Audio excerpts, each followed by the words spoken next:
Bungalow number 17 ये कहानी 3 दोस्तों की है जिनका नाम विक्रम, सुनील और जॉन होता है, जो बंबई शहर में नौकरी करने के लिए आते हैं। तीनों बचपन के दोस्त कुछ कर दिखाने का सपना लिए इस भीड़ भाड़ वाली जगह में अपना मुकाम पाने के लिए दर दर भटकते हैं।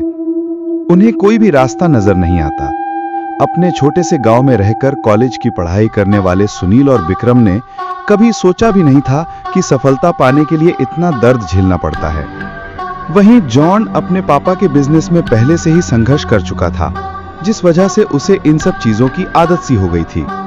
जॉन अच्छे से जानता था कि सफलता इतनी आसानी से नहीं मिलेगी, क्योंकि उसने अपने पापा को दिन रात मेहनत करते हुए देखा था। तभी तीनों को सुबह से भटकते भटकते शाम हो जाती है, लेकिन ना कोई नौकरी और ना ही कोई रहने का ठिकाना उनके हाथ लगता।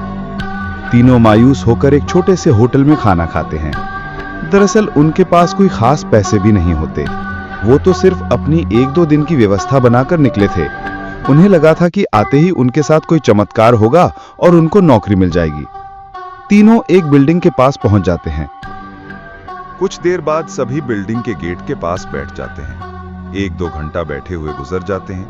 तभी बिल्डिंग के चौकीदार की नजर उन पर पड़ती है और वो जोर की आवाज में उन्हें डांटते हुए कहता है, कौन हो तुम लोग, यहाँ क्यों बैठे हो? तीनों अजनबी शहर में किसी को पहचानते नहीं और ना ही उनका कोई ठिकाना है। तीनों अपनी जगह पर जल्दी खड़े हो जाते हैं और अपनी बात चौकीदार को बताते हैं। चौकीदार को तीनों की हालत देखकर उन पर तरस आता है। उसे एहसास होता है कि कुछ सालों पहले ऐसे ही वो काम मांगने आया था। तब किसी ने उसे सहारा दिया था और आज कम से कम वो इतने बड़े शहर में छोटे से काम के साथ जीवन यापन कर पा रहा है। जॉन उन तीनों में थोड़ा समझदार होता है। वो चौकीदार से कहीं रहने के जुगाड़ की बात कहता है, क्योंकि उसे पता है कि अभी उनकी हालत किराया देने की नहीं है, तो उन्हें कोई किराया से कमरा क्यों देगा। तभी चौकीदार अपने एक दोस्त से फोन पर बात करता है, जो वहीं से कुछ ही दूर बंगला नंबर 17 में साफ सफाई का काम करता है। चौकीदार अपने दोस्त को सारी बात बताता है। तभी उसका दोस्त कहता है कि मेरे साहब तो अपने परिवार के साथ 2 महीनों के लिए बाहर गए हैं, तब तक मैं रहने का इंतजाम कर सकता हूँ। ये बात सुनकर तीनों दोस्त बहुत खुश हो जाते हैं और वो जल्दी से चौकीदार से कहते हैं कि आप हमें बता दीजिए हम उनके पास कैसे पहुंच सकते हैं। चौकीदार कहता है कि वो बंगला थोड़ा दूर है, रात को वहां कोई टैक्सी ऑटो भी नहीं मिलेगा। आज तुम लोग यही सो जाओ, कल सुबह हम साथ चलेंगे। तीनों उसकी बात मान जाते हैं। सुबह उठते ही तीनों चौकीदार के साथ बंगले में पहुंच जाते हैं। बंगले की खूबसूरती देखकर तीनों दोस्त हक्का बक्का रह जाते हैं। उन्हें यकीन ही नहीं होता कि उन्हें इतने अच्छे बंगले में रहने का मौका मिलेगा। बंगले का नौकर तीनों दोस्तों को गेस्ट रूम में ले जाता है। तीनों दोस्त रूम में पहुंचकर राहत की सांस लेते हैं। जल्दी से तीनों नहाकर तैयार हो जाते हैं और काम की तलाश में निकल जाते हैं। तो ठिकाना लग चुका था, तलाश थी केवल अच्छे काम की जिससे उनका गुजारा चल सके। लेकिन आज भी उनके साथ वही होता है। सुबह से शाम हो जाती है, लेकिन तीनों हताश होकर वापस अपने स्थान आ जाते हैं। नौकर तीनों के लिए खाने का इंतजाम करके रखता है, जिससे उन्हें बहुत ही राहत मिलती है। आज तीनों दोस्तों के लिए बंगले की पहली रात होती है। रात को 12 बजते ही अचानक विक्रम की नींद खुल जाती है और वो अपने आप को बंगले के तहखाने में पाता है, जहां पुराना सामान इकट्ठा करके रखा हुआ था। उसे समझ में नहीं आता कि वो यहाँ कैसे पहुंचा। तभी वो घबराहट में अपने दोस्तों को आवाज लगाता है, लेकिन किसी को कुछ सुनाई नहीं देता। तभी उसके कानों में सब कुछ सुनाई देना बंद हो जाता है और सिर्फ एक औरत के रोने की आवाज आती है।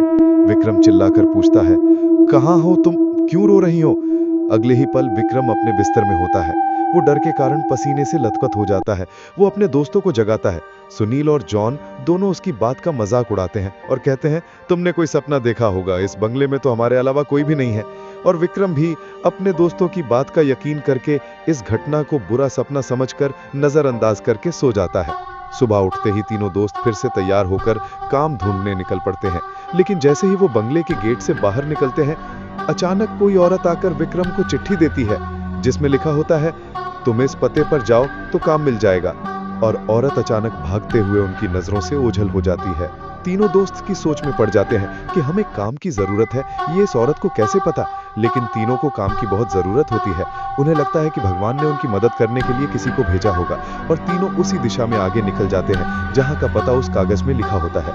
यहाँ पहुंचते ही उन्हें एक बहुत ही बड़ी बिल्डिंग दिखाई देती है। दरअसल ये बहुत बड़ी कंपनी होती है और तीनों कंपनी के गेट पर पहुंचते हैं और वहां के सिक्योरिटी गार्ड को चिट्ठी दिखाते हैं। सिक्योरिटी गार्ड चिट्ठी नियुक्ति विभाग के पास भेज देता है और जैसे ही प्रबंधक को वो चिट्ठी मिलती है तो उसमें उसके मालिक का हस्ताक्षर होता है।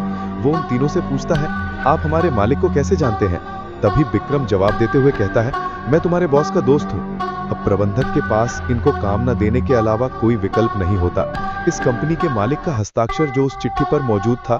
कंपनी के मालिक 7 दिनों की ट्रिप पर विदेशी कंपनियों के दौरे में थे और उस बीच उनसे कोई संपर्क नहीं था। इसलिए प्रबंधक ने उन तीनों को काम पर रख लिया और अपने साथ उन्हें काम की जगह दिखाने ले गया। लेकिन विक्रम अचानक ही दूसरे रास्ते की तरफ मुड़ जाता है और वो सीधे बॉस के चैम्बर के सामने पहुंचता है और दरवाजे के ताले को पासवर्ड से खोल देता है। आश्चर्यचकित कंपनी का प्रबंधक ये देख करके आश्चर्यचकित रह जाता है। उसे यकीन ही नहीं होता कि जो पासवर्ड केवल कंपनी के मालिक को पता है वो इसे कैसे पता चला। अब प्रबंधक उसे कोई खास आदमी समझने लगता है। उसे पूरा यकीन हो जाता है कि होना हो ये व्यक्ति बॉस ने ही भेजा है और वो उसे बिना रुके हुए अंदर जाने की इजाजत दे देता है। जॉलन और सुनील ये सब देखकर समझ नहीं पाते कि विक्रम को ये सब कैसे पता। तभी अचानक विक्रम सभी को बॉस के चेंबर से बाहर जाने को कहता है और चेंबर का दरवाजा बंद कर देता है। कुछ ही घंटों के बाद प्रबंधक को बॉस का फोन आता है और बॉस प्रबंधक से पूछता है कि मेरे कंप्यूटर को किसी ने इस्तेमाल किया था। तभी प्रबंधक सारी बात बता देता है। बॉस गुस्से में मैनेजर को बोलता है, जल्दी से जाओ और उसे रोको, नहीं तो मैं बर्बाद हो जाऊंगा। और जैसे ही प्रबंधक चेंबर का दरवाजा खोलता है तो वो देखता है विक्रम बेहोश पड़ा है। प्रबंधक अपने सुरक्षा कर्मियों से उसे उठाने को कहता है और कुर्सी पर वापस बैठाता है। तभी विक्रम को होश आता है। प्रबंधक गुस्से में विक्रम को बोलता है, तुमने क्या किया? मेरे बॉस बहुत नाराज हैं।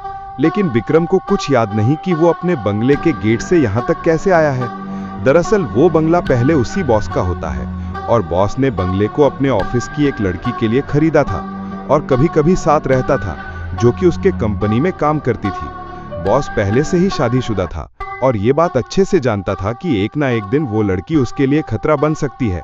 इसलिए वो उसकी निजी अश्लील वीडियो रिकॉर्ड कर लेता है और जब एक दिन लड़की को ये बात पता चलती है तो दोनों में खींचातानी करते हुए लड़की के सर में चोट लग जाती है और वो दम तोड़ देती है।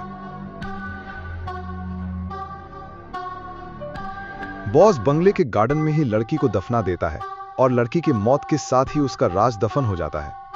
लेकिन जब उस बंगले में तीनों दोस्त आते हैं तो विक्रम गार्डन में घूमते घूमते उस जगह पर अपना पैर रख देता है जहां उस लड़की को दफनाया गया था, जिस वजह से उस लड़की का सीधा संपर्क विक्रम से बन जाता है। वो विक्रम के अंदर प्रवेश कर जाती है और उसको काबू में करके अपना बदला लेने के लिए ऑफिस प्रवेश करती है और बॉस की काली करतूत को इंटरनेट में वायरल कर देती है। बॉस को विदेश से ही गिरफ्तार कर लिया जाता है। उसका काला चिट्ठा सबके सामने खुल जाता है और वो बेनकाब हो जाता है। उस लड़की ने मरने के बाद भी अपना बदला ले लिया था।